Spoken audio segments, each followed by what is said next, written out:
Yeah. actually help verify what NLP is pulling to make sure it is true for that patient.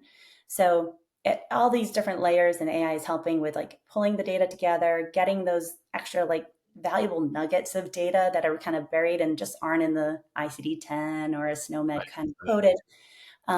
Or even it's like having the AI detect maybe a physician circled a yes or no on a form for a patient, and it Yeah. knows what that question said and what the yes circle means. So those are the kind of things that AI can be super helpful in pulling in. But I think the LLMs paired with an NLP, it helps with just that accuracy and confirmation. And I still think there's always going to still be clinical expertise by a human involved and needed to verify even our AI, just to make sure it is doing what it's supposed to do.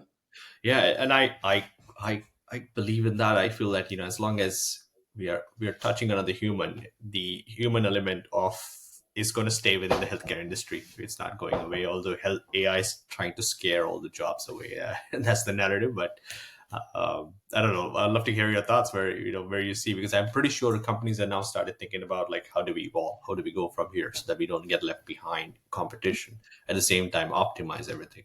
Yeah, I do agree. I think AI has been and probably still continues to be a little bit scary to a lot of folks, but I think it's something, one, we all know we have to embrace it. It's not going away. It's not a fad that's just here, but it can really help support us. It can make us more efficient in how we do things. We can get things done faster.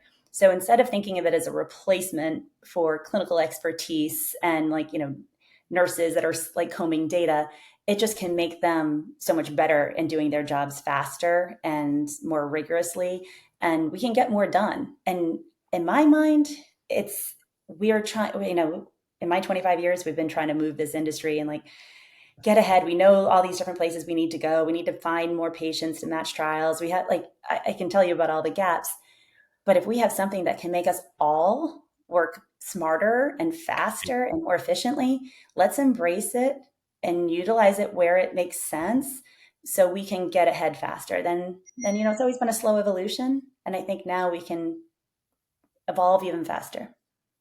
That's great. Again, I know we have what 27 minutes into our conversation. Time just flew by, Jennifer.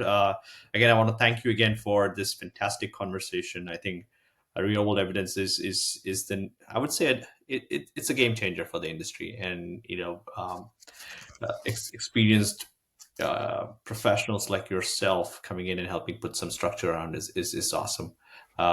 Thank you again for your time.